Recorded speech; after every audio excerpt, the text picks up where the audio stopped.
কোন পীরের কাছে বায়াত মানে শিরক করা, কোন পীরের মাজারে যাওয়া মানে কি শিরক করা, কোন পীরের কাছে যাওয়া মানে কি করা, শিরক করা।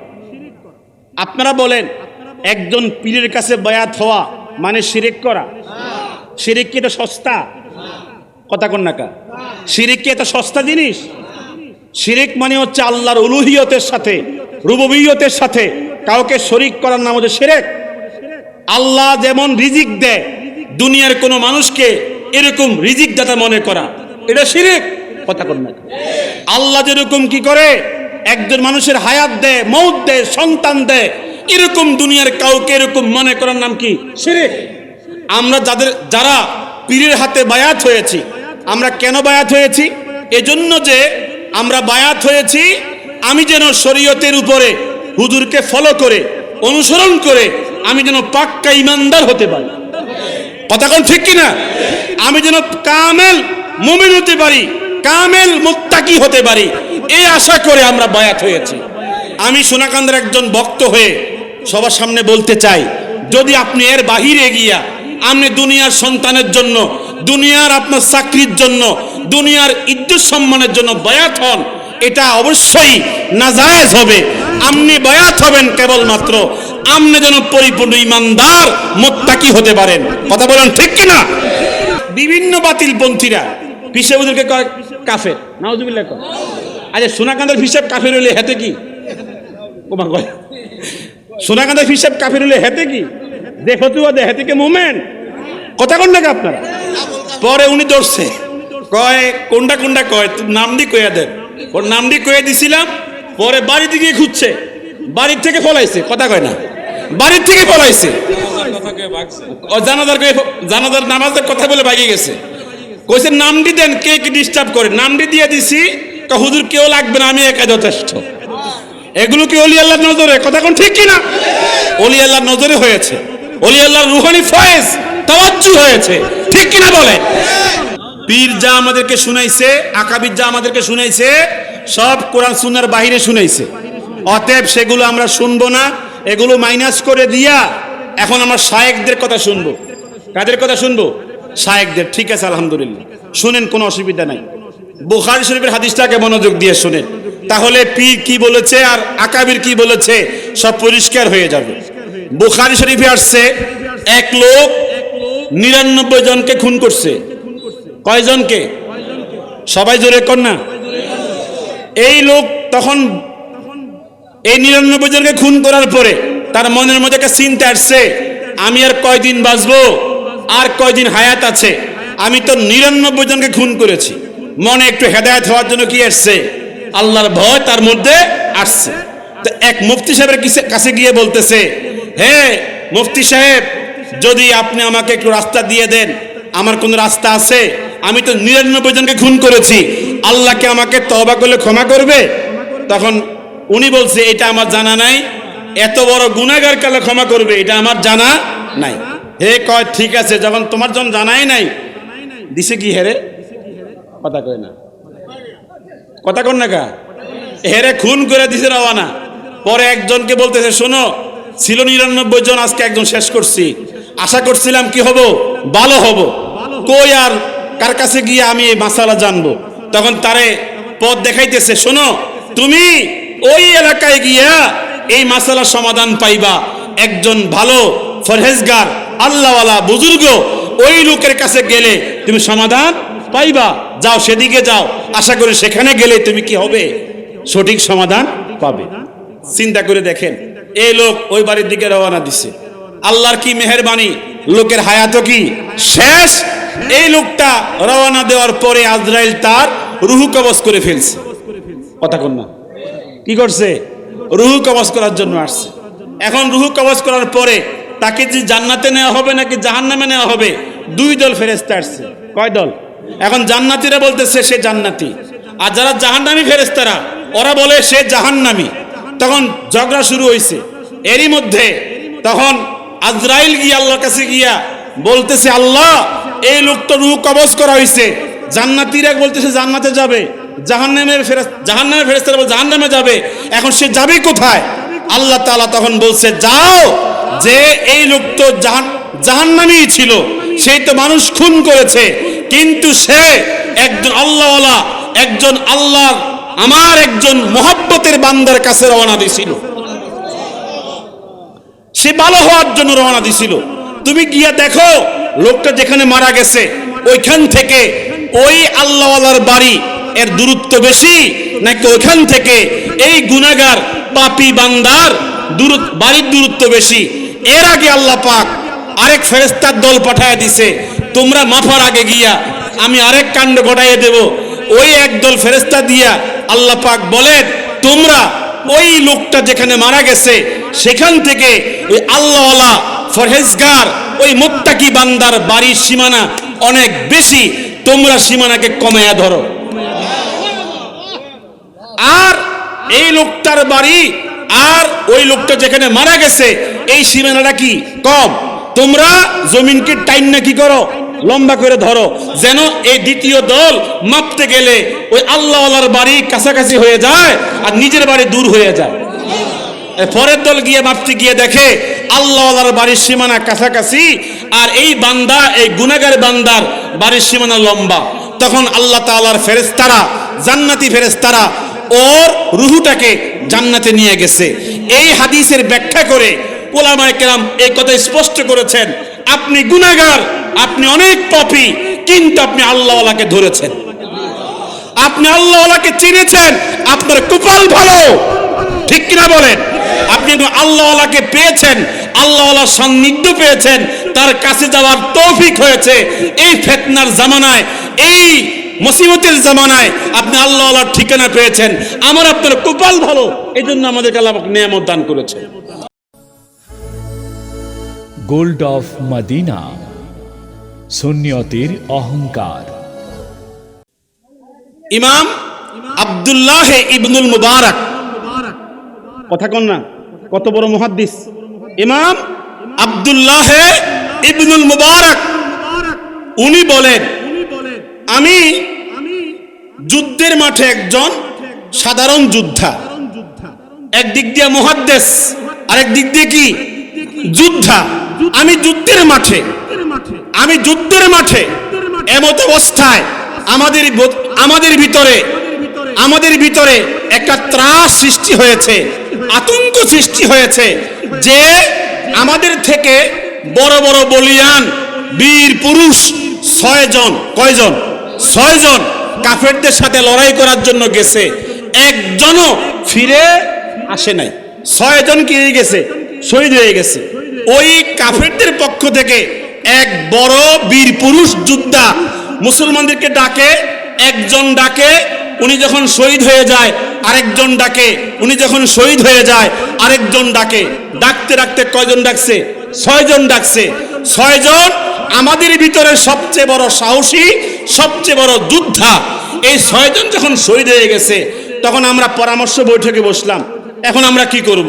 তখন পরামর্শের ভিতরে বেরিয়ে আসলো, আর কোনো যোদ্ধাকে পাঠানো লাগবে না, উনি সামনে যিনি আসছে, যিনি যাবেন তিনি কি হয়ে যাবেন? শেষ হয়ে যাবেন। অতএব তার সামনে গিয়া কোনো সাহসী, কোনো বীর পুরুষ আমাদের মধ্যে নাই যে তাকে ঘায়েল করবে, তাকে শায়েস্তা করবে। সুতরাং আর যাওয়া লাগবে না, আমরা কি করব? আত্মসমর্পণ করে পরাজয় বরণ করব। সিদ্ধান্ত প্রায় হয়ে যাচ্ছে, কথা বুঝতেছেন? এমত অবস্থায় এই মুহাদ্দিস আব্দুল্লাহ ইবনুল মুবারক বলতেছে, আমার একটু কথা আছে। আপনার কি কথা বলেন? তখন তিনি দাঁড়ায় বলছেন, শোনো, তোমরা এখন আত্মসমর্পণ করবে, তোমরা এখন পরাজয় স্বীকার করবে, আমাকে একটু সুযোগ দাও। আমি যদি তোমাদের সাথে আত্মসমর্পণ করে এখান থেকে বাড়ি চলে যাই, আল্লাহর সামনে আমি কি জবাব দিব? যদি আমাকে প্রশ্ন করে, হে আব্দুল্লাহ, তুমি তো তখন ছিলা, তুমি তো যুদ্ধের জন্য চেষ্টা করো নাই, যুদ্ধের মাঠে সরাসরি যাও নাই, আমি আল্লাহর কাছে কি জবাব দিব? শোনো, একটু আমাকে পাঠাও, আমি শহীদ হয়ে গেলে তখন তোমরা কি করো? কথা কর না, তখন তোমরা সারেন্ডার গ্রহণ করো। কথা বুঝতেছেন? তখন তারা বলতেছে, আপনি এত বড় মুহাদ্দিস, আপনি শেষ তো, আমাদের হাদিসের খেদমত কি শেষ? না, আপনি যাওয়া লাগবে না, আমরা এখনই কি করি? আত্মসমর্পণ করি। তখন তিনি বলছেন, বাবা, আমার দ্বারা ইলমে হাদিস জীবিত রয় নাই, আল্লাহ তাআলা আমার থেকে অনেক বড় বড় বিশ্ববিখ্যাত মুহাদ্দিস কি রাখছেন, জীবিত রাখছেন। আল্লাহর ইলমে হাদিস আমার দ্বারা বন্ধ হবে না, আমার দ্বারা চালু হবে না, আমি তো কিছুই হতে পারি নাই। শোনো, তোমরা আমাকে জিহাদের জন্য পারমিশন দাও, আমি একটু চেষ্টা করি আসি। বলতে না সুবহানাল্লাহ।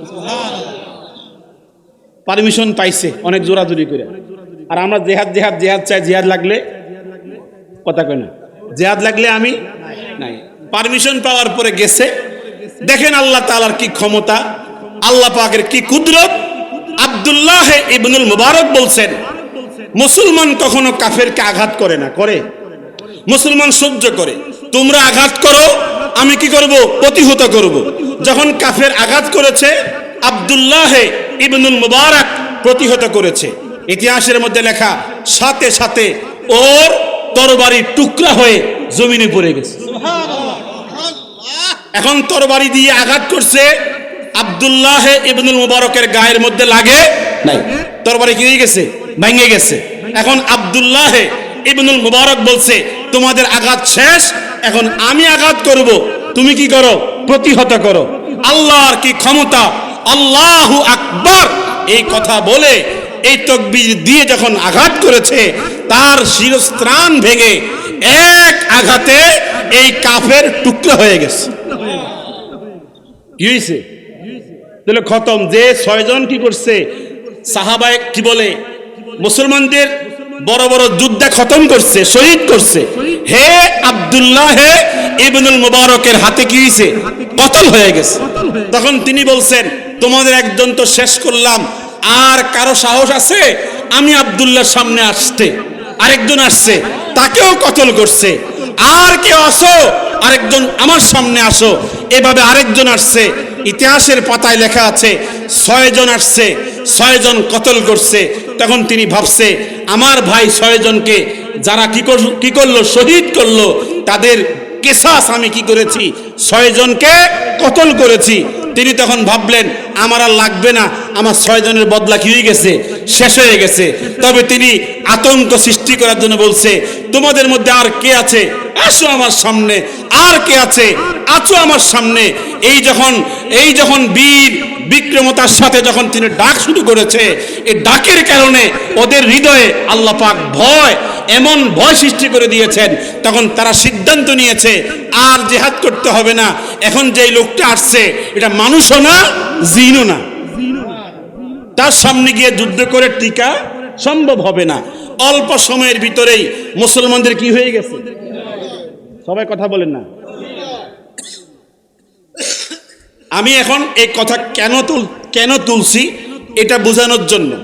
বিজয় হয়েছে, বলেন যেখানে মুসলমানদের পরাজয়, কথা কন না, যেখানে মুসলমানদের কি চূড়ান্ত পরাজয়, সেখানে কি হলো, মুসলমানদের বিজয় হলো।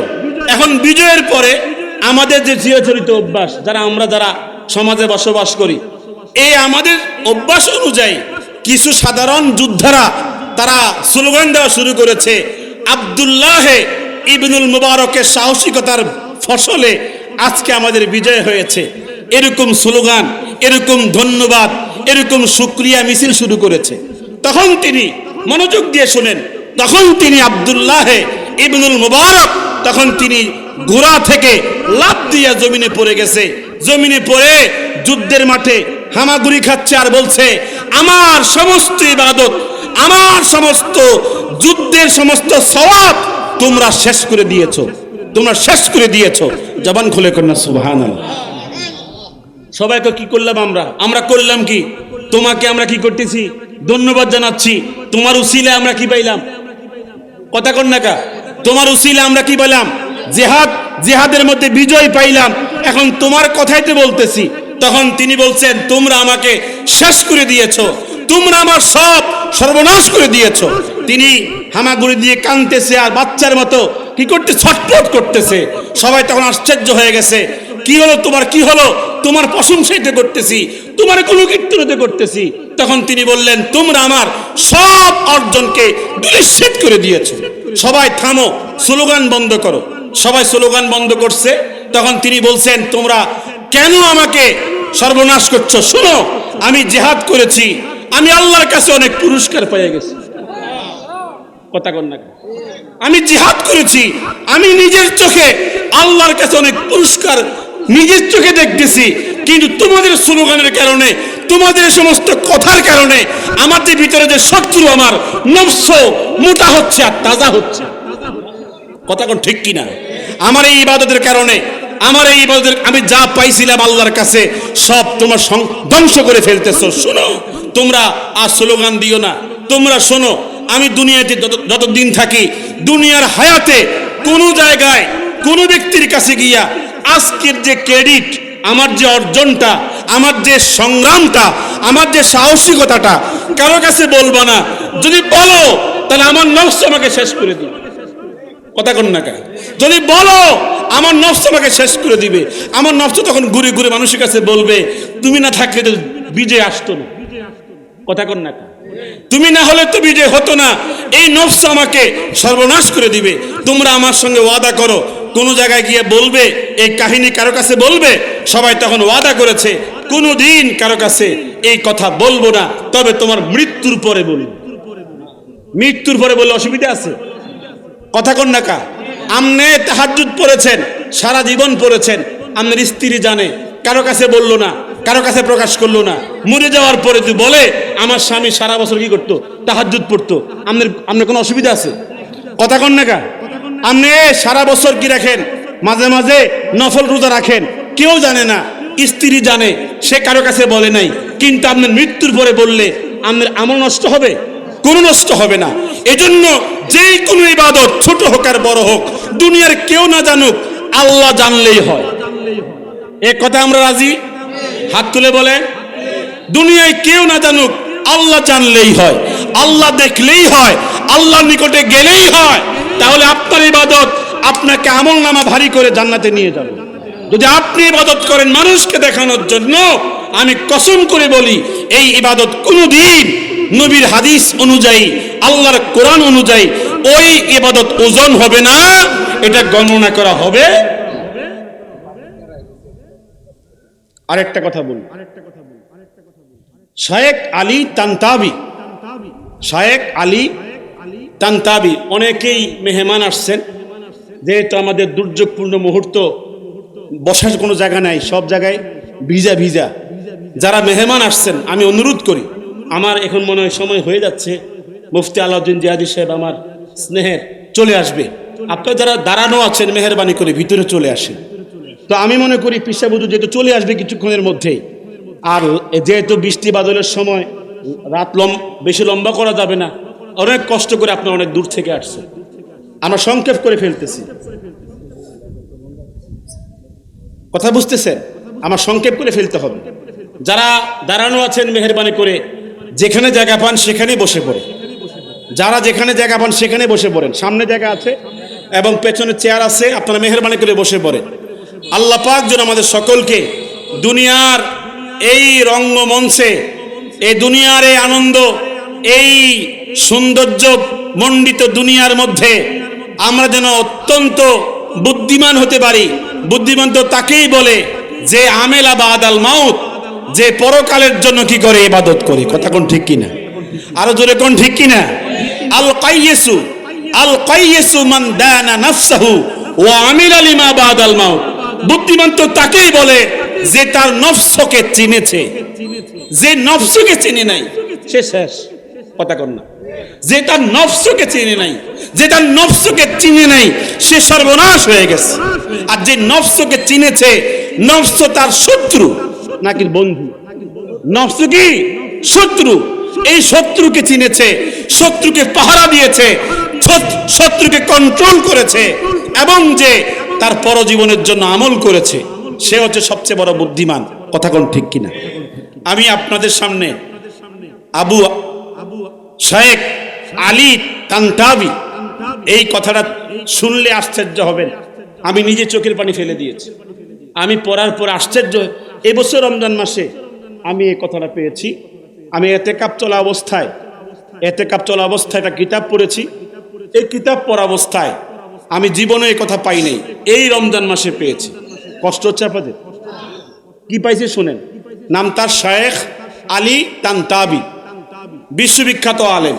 আমার মতো সরি মৌলবী না, আমার মতো এই বিসি মৌলবী না, অনেক বিশ্ববিখ্যাত একজন অন্যতম একজন আলেমদের মধ্যে একজন, তার নাম শেখ আলী তানতাবি রহমতুল্লাহ আলাইহ। তিনি একদিন কোরআন শরীফ খুলে তিনি বলছেন, আজকে আমি কোরআন কারীমের কতটা আয়াত আমার ব্যক্তি জীবনে ধারণ করেছি, আমি কি করব, আমার ব্যক্তি জীবনের সাথে মিলাবো। বুঝতেছেন নি কথা? উনি আলেম, বিশ্ববিখ্যাত আলেম, উনি বলছেন আমি কোরআন কারীমের কতটা আয়াত আমার ব্যক্তি জীবনে কি করেছি, বাস্তবায়ন করেছি, আমি মিলাবো। বলেন না সুবহানাল্লাহ। তিনি কোরআন শরীফ খুলে দেখছে, ইন্নাল্লাহা লা ইউহিব্বুজ জালিমিন, আল্লাহ পাক বলেছেন আল্লাহ তাআলা ভালোবাসে না, পছন্দ করে না যারা জালেম, যারা অত্যাচারী, যারা জালেম, আল্লাহ পাক তাকে ভালোবাসে না। এখন যদি বলি হুজুর আপনি জালেম কিনা, না আমি তো আল্লাহওয়ালা মানুষ। এখানে যারা আমরা স্যান্ডেলের ভিতরে আছি আল্লাহ ভালো জানে, আমি ব্যক্তিগত স্বীকার করছি আমি জালেম, আমি জালেম, আমি জালেম। এখানে সামিয়ানার ভিতরে কে আছেন আমনের জীবনে, ছোট হোক আর বড় হোক, আপনার অধীনস্থর উপরে, স্ত্রীর উপরে, সন্তানের উপরে, প্রতিবেশীর উপরে আপনি কারো উপরে সামান্য পরিমাণ জুলুম করেন নাই, এমন কেউ এখানে আছেন? আমার তো মনে হয় জুলুম করছি না, অত্যাচার করছি না, এমন বান্দা সামিয়ানের ভিতরে নাই। শেখ আলী তানতাবি বলছেন এই আয়াতের ভিতরে তো আমি পড়ে গেছি। আল্লাহ পাক বলছেন অত্যাচারীকে আল্লাহ পাক ভালোবাসে না, আমি এখনো আল্লাহর ভালোবাসার বান্দা হতে পারি নাই। আমি আমার স্ত্রীর প্রতি জুলুম করি, আমার সন্তানের প্রতি জুলুম করি, আমার পাড়া প্রতিবেশীর প্রতি জুলুম করি। শেখ আলী তানতাবি উনি বলছে প্রথম আয়াতে আমি শেষ, প্রথম আয়াতে আমি শেষ। পরে তিনি ভাবলেন আহারে তাহলে তো আমি ভালোবাসার পাত্র হতে পারলাম না। তখন তিনি নার্ভাস হয়ে গেলেন, পেরেশান হয়ে গেলেন। কষ্ট হচ্ছে আপনাদের না? তখন তিনি কিতাব মনে করছে যে এই আয়াতে না পাইছি না, আমার ভিতরে হয়তো এই আয়াতের বাস্তবতা নাই, হয়তো আরেকটার মধ্যে কি আছে, আমার জীবনের বাস্তবতা আছে। তখন সামনে খুলে দেখে আল্লাহ পাক বলছেন ইন্নাল্লাহা ইউহিব্বুল মুকসিতিন, আল্লাহ পাক ভালোবাসেন, আল্লাহ পাক পছন্দ করেন যারা ইনসাফ ভিত্তিক জীবন যাপন করে, যারা কি করে ইনসাফ কায়েম করে। অনেক বাবা আছে ছেলেকে দেয় মেয়েকে দেয় না, অনেক বাবা আছে মেয়েকে দেয় ছেলেকে দেয় না। কথা কোন না? এমনও বিচারক আছে, এমনও বিচারক আছে যার লাডির জোর বেশি, রায় হেদিকে। কথা কোন ঠিক কিনা? এমনও সর্দার মাতাব্বর অনেক বড় বড় ব্যক্তি আছে যেখানে টাকার জোর বেশি, ফয়সালা হেদিকে। আছে না নাই? আল্লাহ তাআলা বলেছেন ইন্নাল্লাহা ইউহিব্বুল মুকসিতিন, যারা ইনসাফ কায়েম করে, ইনসাফ প্রতিষ্ঠা করতে গিয়া জীবন বাজি রেখে কাজ করে, আল্লাহ পাক তাদেরকে ভালোবাসেন। জোরে বলেন সুবহানাল্লাহ। শেখ আলী তানতাবি বলেন যদি এই কথাই হয়ে থাকে আমি তো সকল জায়গায় ইনসাফ কায়েম করতে পারি নাই, সুতরাং এই আয়াতের বাস্তবতা আমার মধ্যেই তো নাই। বলেন না সুবহানাল্লাহ, আরো মহব্বতে বলেন না সুবহানাল্লাহ। এই কথা পরে তিনি চোখের পানি ছেড়ে ছেড়ে কাঁদছে, কাঁদতে কাঁদতে বুক ভিজিয়ে ফেলতেছে। স্ত্রী আসছে, বলতেছে তুমি কাঁদো কেন? দুইটা আয়াত পড়লাম, দুইটা আয়াতের মধ্যে একটাও আমার ভিতরে নাই। তখন স্ত্রীকে বলছে দেখো আমি তোমার উপর কত জুলুম করি, আল্লাহ পাক আমাকে বলছে জালেমকে পছন্দ করে না।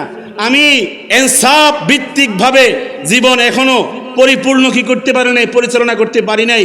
আল্লাহ পাক বলেছেন যারা ইনসাফ কায়েম করে আল্লাহ পাক ওদেরকে ভালোবাসেন, সুতরাং এই আয়াতের মধ্যে বাস্তবতা আমার মধ্যে নাই। এরকম আমি বলতে গেলে অনেক সময় লাগে যাবে। প্রায় 40টা আয়াত পড়ছে, কয়টা? কথা কন না কয়টা? 40টা আয়াতের মধ্যে একটাও উনার জীবনে বাস্তবায়ন নেই। তখন তিনি বলছে আরে আরো খুললে যত আয়াত সামনে আমার সমস্ত আয়াতও আমার মধ্যে কোনো প্র্যাকটিক্যাল কি নাই, বাস্তবায়ন নাই। আমি কি মোল্লা হলাম, কি বিশ্ববিখ্যাত হুজুর হইলাম? এ কথা বলে তিনি কান্নাকাটি করে কোরআন শরীফ বন্ধ করে তিনি রাত্রেবেলায় তাহাজ্জুদ নামাজ পড়ে ঘুমাইছে। ঘুমের মধ্যে আল্লাহ তাআলা তার অন্তরের আলো জ্বালায় দিছে। শুনেন এখানে কি হয়েছে। শায়েখ আলী বলেন, তানতাবি বলেন, আমি তাহাজ্জুদ পড়ে ঘুমায় পড়লাম। ঘুমের মধ্যে দেখি আমাকে স্বপ্ন দেখাচ্ছে। আমাকে কে যেন বলছে, হে শায়েখ আলী তানতাবি, কোরআন শরীফের সূরা বাকারা চেনো? কোন বাকারা? সূরা বাকারা। কহ চিনি তো। 222 নম্বর আয়াত চেনো? কহ চিনি তো। হে হাফেজে কোরআন তো। তুই তো পড়ো নাই তুমি? কয় এখন পড়ো, তুমি উঠো। কয় এটা তো জানি, আমি তো 222 নম্বর আয়াত চিনি, জানি 222 নম্বর আয়াত। সেখানে বলা কি? তুমি পড়ো। স্বপ্নে তিনি পড়তেছে, ইন্নাল্লাহা ইউহিব্বুত তাওয়াবিনা ওয়া ইউহিব্বুল মুতাতাহহিরিন। জোরে কোন সুবহানাল্লাহ। স্বপ্নে তিনি তো হাফেজে কোরআন, স্বপ্নে 222 নম্বর আয়াত তেলাওয়াত করতেছে। কি? ইন্নাল্লাহা, নিশ্চয় আল্লাহ, ইউহিব্বু, ভালোবাসেন, আত-তাওয়াবিনা, যারা পাপ করে, গুনাহ করে, খুন করে, জুলুম করে, অত্যাচার করে, বেইনসাফি করে, জেনা করে, ব্যভিচার করে, সন্তানের উপরে অত্যাচার বিচার করে, সমস্ত অপরাধে যারা অপরাধী, অপরাধ শেষে আল্লাহর কাছে এসে একটু চোখের পানি ফেলে। দুনিয়ার কোন অপরাধ বাকি নেই, সব করছে। দুনিয়ার সমস্ত অপরাধে অপরাধী, কিন্তু গুণ কয়টা? একটা। আল্লাহর কাছে এসে গভীর রাত্রে, আল্লাহ আমারে মাফ কইরা দাও, আল্লাহ আমাকে মাফ করে দাও, আল্লাহ আমাকে ক্ষমা করে দাও, আল্লাহ দুনিয়ার কোনো পাপ তো বাকি রাখছি না, সব করেছি, আল্লাহ আমাকে মাফ করে দাও। এই যে সে এই গুণে গুণান্বিত, তার মধ্যে আল্লাহর কাছে কান্নার কি আছে? গুণ আছে। আল্লাহর নিকটে চাওয়ার গুণ আছে, আল্লাহর নিকটে ক্ষমা চাওয়ার গুণ আছে। এই গুণ যার ভিতরে আছে, কোন আয়াত যদি তার ভিতরে প্র্যাকটিক্যাল নাও থাকে, এই একটা গুণ থাকলে আল্লাহ পাক তাকে ভালোবাসেন।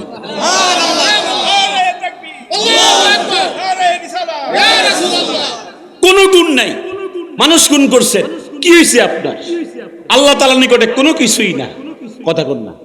আপনি জেনা করেছেন, আপনি চুরি করেছেন, আপনি অনেক বড় বড় গুনাহ করেছেন, কিন্তু আল্লাহ তাআলা এই কথা সূরাতুল বাকারার 222 নম্বর আয়াতে বলে দিয়েছেন, ইন্নাল্লাহা, নিশ্চয় আল্লাহ হচ্ছেন এমন, ইউহিব্বুত তাওয়াবিন, যারা দুনিয়ার সমস্ত পাপী হওয়ার পরে শুধু আল্লাহর নিকটে বলে, আল্লাহ আমাকে মাফ করে দাও, আল্লাহ আমাকে ক্ষমা করে দাও। এই তওবার গুণ যার ভিতরে আছে, আল্লাহ পাক তাকে পছন্দ করেন, ভালোবাসেন। বলে না সুবহানাল্লাহ। আরো জোরে বলেন না সুবহানাল্লাহ। ঘুম থেকে উঠছে, উঠে স্ত্রীকে জাগাইছে, ও স্ত্রী, পাইয়া গেছি। কারে কইতেছে? স্ত্রীকে বলছে, পাইয়া গেছি। আর তুমি কি পাইছো? তোমাকে বলছিলাম না কোরআন কারীমের কোন আয়াত আমার লগে মেলে না, কিন্তু আজকে আমাকে স্বপ্নে আল্লাহ পাক যে আয়াতের সন্ধান দিয়ে দিছে, আমি তো সে আয়াত পেয়ে গেছি। কোনটা? সূরাতুল বাকারা 222 নম্বর আয়াত। এজন্য বাবাজিরা আমার, আমি এখানে যে কথাটা বলতে চাই, যদি আমরা এই কথা স্মরণে সব সময় আমাদের ধ্যানে খেয়ালে থাকে যে আমি তো 24 ঘন্টায় গুনাহ করি, আমি তো 24 ঘন্টায় পাপের মধ্যে লিপ্ত আছি, কিন্তু আল্লাহ তাআলা সারা জীবন গুনাহ করবেন। নবীজি বলেছেন, তওবার দরজা হচ্ছে 70,000 মাইল দূরত্ব। তওবার দরজা কত হাজার মাইল? 70,000 মাইল। এমন না যে অত্যন্ত সিপা, আপনি ঢুকলেই দরজা বন্ধ হয়ে যাবে, এমন না। 70,000 মাইল প্রশস্ত। আপনি কত গুনাহ করেছেন, কত পাপ করেছেন, দুনিয়া পরিমাণ সমস্ত পাপ নিয়ে আল্লাহর সামনে হাত তুলে বলছে, আল্লাহ আমার সব মাফ করে দাও। দুনিয়া ভরা গুনাহ নিয়ে আল্লাহর সামনে আসলে আল্লাহ পাক কি করে দেন? নিমিষেই মাফ করে দেন। ঠিক কিনা বলেন? এজন্য ইমাম শায়েখ আলী তানতাবি তিনি কি করেছেন? এরপরে আর জীবনে যখনই গুনাহ করেছেন, সাথে সাথে কি করেছেন? কথা কোন না? গুনাহ আমাদের হতেই পারে, হয় স্বাভাবিক। গুনার সাথে কি থাকতে হবে? সবাই পারবেন? আমার বয়ান থেকে যারা শুনছেন সবাই পারবেন? আল্লাহ তৌফিকদেরকে আমিন বলেন জোরে। আচ্ছা, আজকে আপনি গুনাহ করেছেন, কালকে তওবা করবেন, এমন কোনো গ্যারান্টি আছে? আজকে পাপ করছেন, আগামী বছর কি করবেন? ক্ষমা চাইবেন, এমন গ্যারান্টি আছে? পাপ যখনই, তওবা তখনই। ইন্নামাল আজালাতু মিনাশ শাইতান। হুজুর বলেছেন, নবীজি ইরশাদ করেছেন, তাড়াহুড়া করা শয়তানের কাজ। তাড়াহুড়া কিসের কাজ? আপনি লবণ কিনতে গেছেন বাজারে গিয়া, আপনি তাড়াহুড়া করে অন্য অন্য জিনিসপত্র কিনছেন, কিন্তু লবণের কথা কি নাই, মনে নাই। এখন কি সময় কমছে না বাড়ছে? আবার যাওয়া লাগবে না? এখন তাড়াহুড়ার কারণে কি আপনি পিছাইলেন নাকি আগাইলেন? কথা কোন না কার? এই যে আপনি তাড়াহুড়া করছেন, এটা কোত্থেকে আসছে? শয়তান থেকে। হুজুর বলেছেন ইন্নামাল আজালাতু মিনাশ শয়তান, তাড়াহুড়া কার কাজ? শয়তানের কাজ। ওয়া ইন্নামাল আজালাতু সুন্নাতুন ফি আরবাতি মাওয়াদিয়া, চার কাজে, কয় কাজে? চার কাজে তাড়াহুড়া করা সুন্নত। এক নম্বর হচ্ছে ফি দাফানিল মাইয়িতে, মারা গেছে কোন ব্যক্তি, তার দাফন যত তাড়াতাড়ি করা যায়, এটা কি সুন্নত। দুই নম্বর, কোন মেয়ে বা বাগ্নি বা নাতনি উপযুক্ত বয়সে পরিণত হয়েছে, তার বিবাহ শাদী তাড়াতাড়ি করা কি না লেট করা সুন্নত? কথা কন না কা? তাড়াতাড়ি করা কি সুন্নত। তিন নম্বর, আপনি ঋণগ্রস্ত হয়েছেন, ফি আদা ইদ্দুয়ুন, আপনি ঋণগ্রস্ত হয়েছেন, এটাকে ঘুরাইতে ঘুরাইতে যে মিয়া ঋণ দিছে হে মিয়া কবরে গেলে দিবেন নাকি? কথা কন না কা? যে ঋণ দিয়েছে তার ঋণ যত তাড়াতাড়ি সম্ভব তাকে পৌঁছায় দেওয়া কি সুন্নত। আর চার নম্বর হচ্ছে ফিল ইস্তিগফার, আপনি যখনই গুনাহ করেছেন যত তাড়াতাড়ি এই গুনাহ থেকে তওবা করা, এটা কি রাসূলের সুন্নাত। হুজুর তো জীবনে কোনো গুনাহ ছিল না, হুজুর সম্পূর্ণ পবিত্র ছিল, তারপরেও প্রতিদিন 70 থেকে 100 বার হুজুর কি করেছেন? তওবা করেছেন। কেন? উম্মত যেন অভ্যস্ত হয়, উম্মত যেন গুনাহ থেকে তওবার জন্য কি পায়? প্রশিক্ষণ প্রাপ্ত হয়। জবান খুলে কন্যা সুবহানাল্লাহ।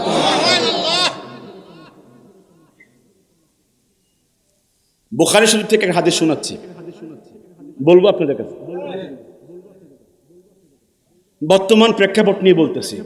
কি বলেছে আমার পীর, কি বলেছে আকাবির, কি বলেছে বাপদাদারা। কথা বুঝতে পেরেছেন? আমাদেরকে এখন ডাইভার্ট করছে পীর মাশায়েখদের থেকে বিচ্ছিন্ন করার জন্য। কথা কন না কা? যাতে করে পীর মাশায়েখদের সাথে এই সাধারণ মানুষ যারা ইসলাম শিখেছে, ঈমান শিখেছে, ওদেরকে যেন কি করা যায়? পীর মাশায়েখদের থেকে বিচ্ছিন্ন করা যায়। এভাবে এখন তারা গজলের মাধ্যমে কি করতেছে? ঈমান আকীদা নষ্ট করার জন্য ডাইভার্ট করতেছে। আশ্চর্য হবেন, আমাদের যারা পীর মাশায়েখ, আপনারা বলেন তো সবাই, যারা জৌনপুরের পীর সাহেব ছিলেন, যারা ফুরফুরার পীর সাহেব ছিলেন, তারা কি কোরআন সুন্নাহর বাহিরে আমাদেরকে চলতে বলেছেন? সবাই বলেন না। জৌনপুর, ফুরফুরা, সারসিনা, সোনাকান্দা, আরো যত দরবার হাক্কানি যত পীর মাশায়েখ ছিল বর্তমানে আছে, ওরা কি আমাদেরকে কোরআন সুন্নাহর বাহিরে বলছে? এখন বলতে চায় কি বলেছে আমার পীর, কি বলেছে আকাবির, কি বলেছে বাপদাদারা। মানে পীর মাশায়েখদের কোনো কথা আমরা শুনবো না, আমরা পীর মাশায়েখদের কাছে যাব না। এই সমস্ত কথা বলে যারা মানুষদেরকে, মানুষের আইডিয়াকে নষ্ট করতে চায়, আমরা কি ওদের কথা শুনবো? সবাই হাত তুলে কর না। কোরআন সুন্নাহর বাহিরে বলছে। পীর যা আমাদেরকে শুনাইছে, আকাবির যা আমাদেরকে শুনাইছে, সব কোরআন সুন্নাহর বাহিরে শুনাইছে। অতএব সেগুলো আমরা শুনবো না, এগুলো মাইনাস করে দিয়া এখন আমরা শায়েখদের কথা শুনবো। কাদের কথা শুনবো? শায়েখদের। ঠিক আছে, আলহামদুলিল্লাহ, শুনেন, কোনো অসুবিধা নাই। বুখারী শরীফের হাদিসটাকে মনোযোগ দিয়ে শুনেন, তাহলে পীর কি বলেছে আর আকাবির কি বলেছে সব পরিষ্কার হয়ে যাবে। বুখারী শরীফে আসছে, এক লোক 99 জনকে খুন করছে। কয়জনকে? সবাই জোরে কর না। এই লোক তখন এই 99 জনকে খুন করার পরে তার মনের মধ্যে একটা চিন্তা আসছে, আমি আর কয়দিন বাঁচবো, আর কয়দিন হায়াত আছে, আমি তো 99 জনকে খুন করেছি। মনে একটু হেদায়েত হওয়ার জন্য কি আসছে? আল্লাহর ভয় তার মধ্যে আসছে। তো এক মুফতি সাহেবের কাছে গিয়ে বলতেছে, হে মুফতি সাহেব, যদি আপনি আমাকে একটু রাস্তা দিয়ে দেন, আমার কোনো রাস্তা আছে? আমি তো 99 জনকে খুন করেছি, আল্লাহকে আমাকে তওবা করলে ক্ষমা করবে? তখন উনি বলছে, এটা আমার জানা নাই, এত বড় গুনাহগার কালে ক্ষমা করবে এটা আমার জানা নাই। হে কয়, ঠিক আছে, যখন তোমার জন্য জানাই নাই, দিছে কি হেরে? কথা কয় না, কথা কন না কা? হেরে খুন করে দিছে রওয়ানা। পরে একজনকে বলতেছে, শোনো, ছিল 99 জন, আজকে একজন শেষ করছি, আশা করছিলাম কি হব, ভালো হব, কই আর কার কাছে গিয়ে আমি এই মাসালা জানবো। তখন তারে পথ দেখাইতেছে, শোনো, তুমি ওই এলাকায় গিয়া এই মাসালার সমাধান পাইবা, একজন ভালো ফরহেজগার আল্লাহওয়ালা বুজুর্গ ওই লোকের কাছে গেলে তুমি সমাধান পাইবা, যাও সেদিকে যাও, আশা করি সেখানে গেলে তুমি কি হবে, সঠিক সমাধান পাবে। চিন্তা করে দেখেন, এই লোক ওই বাড়ির দিকে রওনা দিছে, আল্লাহর কি মেহেরবানি, লোকের হায়াতও কি শেষ। এই লোকটা রওনা দেওয়ার পরে আজরাইল তার রুহু কবজ করে ফেলছে।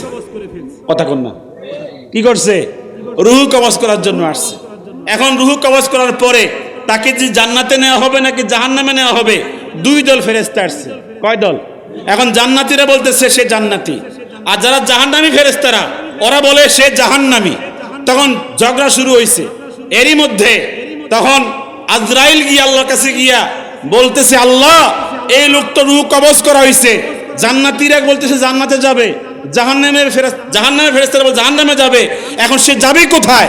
আল্লাহ তাআলা তখন বলছে, যাও, যে এই লোক তো জাহান্নামী ছিল, সেই তো মানুষ খুন করেছে, কিন্তু সে একজন আল্লাহওয়ালা, একজন আল্লাহর আমার একজন মহব্বতের বান্দার কাছে রওনা দিছিল, সে ভালো হওয়ার জন্য রওনা দিছিল।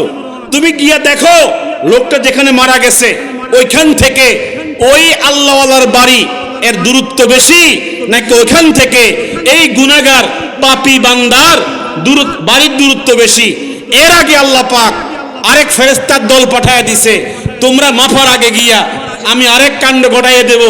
ওই একদল ফেরেশতা দিয়া আল্লাহ পাক বলেন, তোমরা ওই লোকটা যেখানে মারা গেছে সেখান থেকে ওই আল্লাহওয়ালা ফরহেজগার ওই মুত্তাকি বান্দার বাড়ির সীমানা অনেক বেশি, তোমরা সীমানাকে কমায়া ধরো।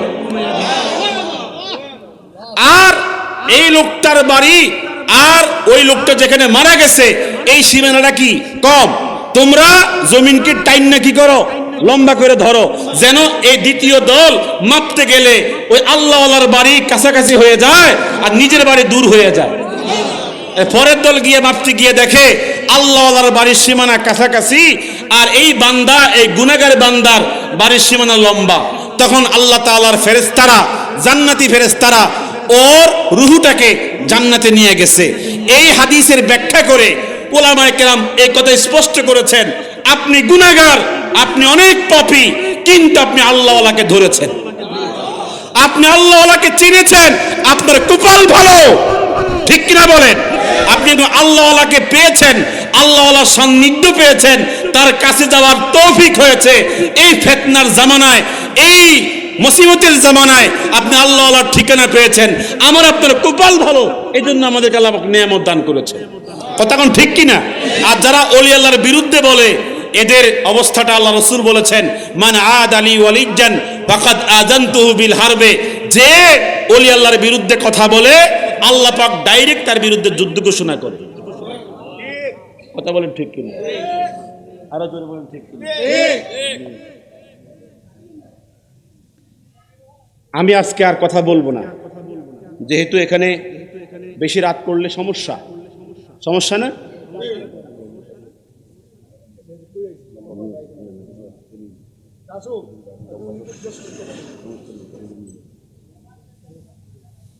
আলহামদুলিল্লাহ বলে, আর জবান খুলে কোন আলহামদুলিল্লাহ। যাই হোক, আমি যে কথা বলছিলাম, যদি আমরা ওলি আল্লাহর সোহবতে থাকি, এ থেকে লস হবে? বলেন না, লস হবে, অসুবিধা হবে। যারা আজকে ওলি আল্লাহর বিরুদ্ধে অবস্থান নিয়েছে, এদেরকে বিচ্ছিন্ন করার জন্য চেষ্টা করতেছে, তারা কি আসলে সঠিক পথে আছে? জোরে কোনো সঠিক পথে আছে? আমি আরেকটা বিষয় স্পষ্ট করতে চাই, যারা আমরা সোনাকান্দাকে ভালোবাসি, সোনাকান্দা যাওয়া আশা করি, আচ্ছা আজকে এখানে আমার সামনে বলেন তো দেখি, সোনাকান্দার মধ্যে এমন কোনো বড় ভণ্ডামি আছে, শিরক কুফরি আছে, কোন রকমের ইসলাম বিরোধী কাজ কর্মকাণ্ড আছে? তাহলে আমাদের বিরুদ্ধে কথা বলে কেন? আমাকে বললে আশ্চর্য হবেন, একজন বিসিএস ক্যাডার, চেনেন তো? বিসিএস ক্যাডার, উনি বলেছে যে আমার বাবার বংশ আর দাদার বংশ আর আমার নানার বংশ, নানির বংশ, এদেরকে আমি সক্ষম হয়েছি শিরক থেকে, যাবতীয় পীর মাশায়েখদের কাছে বায়াত থেকে, শিরক থেকে আমি মুক্ত করতে সক্ষম হয়েছি। সে বলে যে কোন পীরের কাছে বায়াত মানে শিরক করা, কোন পীরের মাজারে যাওয়া মানে কি শিরক করা, কোন পীরের কাছে যাওয়া মানে কি করা, শিরক করা। আপনারা বলেন একজন পীরের কাছে বায়াত হওয়া মানে শিরক করা? শিরক কি এটা সস্তা? কথা কন না কা? শিরক কি এটা সস্তা জিনিস? শিরক মানে হচ্ছে আল্লাহর উলুহিয়তের সাথে, রুবুবিয়তের সাথে কাউকে শরীক করার নাম হচ্ছে শিরক। আল্লাহ যেমন রিজিক দেয়, দুনিয়ার কোনো মানুষকে এরকম রিজিক দাতা মনে করা, এটা শিরক। কথা কন না? আল্লাহ যেরকম কি করে একজন মানুষের হায়াত দেয়, মৌত দেয়, সন্তান দেয়, এরকম দুনিয়ার কাউকে এরকম মনে করার নাম কি? শিরক। আমরা যারা পীরের হাতে বায়াত হয়েছি, আমরা কেন বায়াত হয়েছি? এজন্য যে আমরা বায়াত হয়েছি আমি যেন শরীয়তের উপরে হুজুরকে ফলো করে, অনুসরণ করে আমি যেন পাক্কা ইমানদার হতে পারি। কথা কোন ঠিক কিনা?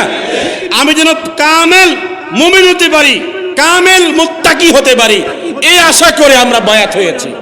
আমি সোনাকান্দের একজন ভক্ত হয়ে সবার সামনে বলতে চাই, যদি আপনি এর বাহিরে গিয়া আপনি দুনিয়ার সন্তানের জন্য, দুনিয়ার আপনার চাকরির জন্য, দুনিয়ার ইজ্জত সম্মানের জন্য বায়াত হন, এটা অবশ্যই নাজায়েজ হবে। আপনি বায়াত হবেন কেবলমাত্র আপনি যেন পরিপূর্ণ ইমানদার মুত্তাকি হতে পারেন। কথা বলেন ঠিক কিনা? এর বাহিরে গেলে হবে? জোরে কন্যা হবে? মাশাআল্লাহ, নারে তাকবীর, নারে রিসালাত, মাশাআল্লাহ। আমাদের স্নেহের নারে তাকবীর, নারে তাকবীর, হযরত উলামায়ে কেরাম, হযরত আলী মুফতি মুতাকাব্বির সানি সাহেব, সোনাকান্দা দরবার শরীফ। ওই আমার নাম ঘোষণা দিয়েছে, দিব ওই মুফতি আলাউদ্দিন জিহাদি সাহেব। আমাদের সামনে এই মুহূর্তে উপস্থিত হয়েছেন স্লোগান দিব কার নামে? দিছে কার নামে? মুফতি আলাউদ্দিন জিহাদি সাহেব। কি স্লোগান তো আমরা জিন্দাবাদ, হযরত মুফতি আলাউদ্দিন জিহাদি সাহেব। স্লোগান তো আমাকে দিছে না আগে, এখন তো যিনি আসে তাকে স্লোগান দিবে। কথা কন না কা? মানে ভুল হয়ে গেছে আর কি। মারহাবা জোরে কন। আলহামদুলিল্লাহ। আসলে এই যে যিনি সাইকুল হাদিস সচরাচর দেখা যায় না, যিনি যার হাতে হাজার হাজার সাইকুল হাদিস পয়দা হয় ওনার সামনে মুফতি, আর যিনি বর্তমান ভূত হয়েছে সারা বিশ্বের আলোড়ন সৃষ্টিকারী বাতিলের আতঙ্ক মুজাহিদ আজম, মুবাহিস আজম, আমরা গর্বিত আজকে উনাকে পেয়ে। বিশেষ করে সোনাকান্দার দরবারকে উনি আরো বেশি অলঙ্কৃত করেছেন। আজকে বর্তমান জামানায় আজকে সাইকুল হাদিস মাওলানা মুতালিব হুসাইন সালি হুজুর আকীদা আলোচনা করতেছে। বাতিলরা আজকে হক দরবার, সোনাকান্দা দরবার শরীফ এদের বিরুদ্ধে আঙ্গুল তুলেছে। না, আমরা কোনদিন এই সোনাকান্দা দরবার থেকে যাব না। আমরা তাদের রশি আঁকড়ে ধরবো। আতিউল্লাহ আতিউর রাসূল ওয়া উলি আমরি মিনকুম, তাদের মধ্যে মধ্যে থাকবো। দেখিয়া আমরা আজকে গর্বিত সাইফুল হাদিস পেয়েছি।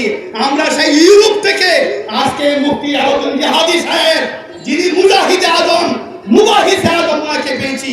আমি অনুরোধ করব, আজকে বর্তমান প্রেক্ষাপটে আকীদা নিয়ে চিনিমিনি খেলছি, আজকে সুন্নিদের নামে আজকে শিয়াবাদ প্রচার হচ্ছে, আজকে যারা বিভিন্ন ইসলামী দল নিয়ে কথা হচ্ছে, যারা ঠিক ঠিক বলে পীরকে আজকে পীরের নামে বদনাম করছে, আজকে সাইকুল হাদিস কথা বলছে। আমরা এই যে সোনাকান্দা হুজুর হুজুর আপনাকে সুন্নত শিক্ষা দিচ্ছে, সুতরাং আমরা ধন্য গর্বিত আজকে আলাউদ্দিন হুজুরকে হাসে সাইকুল হাদিস, যিনি সোনাকান্দার বাংলাদেশের 4টা মাদ্রাসা, একটা মাদ্রাসা। আমরা যখন সেই 99 কামিল পরীক্ষা দেই, আজকে বড় বড় বোর্ড থেকে আসতো কোথায় সার্কাইটের মাদ্রাসা, ওনার সাইকুল হাদিস। আমরা সেই দামতি হুজুরের আমরা ছাত্র, আবু জাফর সালেহ আমাদের ছাত্র, এরপরে ওনারা আসছে। আমরা গর্বিত। যা হোক, আমরা সোনাকান্দা দরবারে আসি থাকবো। বিশেষ করে আজকে এই জিহাদুলকে বলবো, এই যে শিয়াবাদের রূপরেখায় আমরা হারে সুন্নাতকে ঢোকা দিচ্ছে, এই বিষয়ে আলোচনা করার জন্য আমরা বলি আলহামদুলিল্লাহ। সবাইকে খুশি না বেজার? আপনারা কাঙ্ক্ষিত আলোচক আমি আপনাদের কাছে একটা মেসেজ দিচ্ছি, মেসেজ। আমাদের এখানে যখন পড়াশোনা করে খুশি হবেন আপনারা, হাদিসে, তাফসিরে এবং ফেকায় তিনটা ডিপার্টমেন্টে উনি যখন পরীক্ষা দেয়, ওনার পেপার দেখার জন্য, অর্থাৎ যারা গার্ড দিত, যারা পরিদর্শক ছিল এবং যারা ম্যাজিস্ট্রেট ছিল, সবাই অত্যন্ত আশ্চর্য হতো ওনার কোটেশন, ওনার লেখা, ওনার এই উত্তরপত্র দেখে খুবই আশ্চর্য হতো। তবে সবচেয়ে বড় আশ্চর্যের বিষয় হলো, আপনারা জানলে খুশি হবেন, বর্তমান সোনাকান্দার পীর সাহেব হুজুর, আমাদের বর্তমান পীর সাহেব হুজুর যে এত মন থেকে দোয়া করছে ওনার জন্য,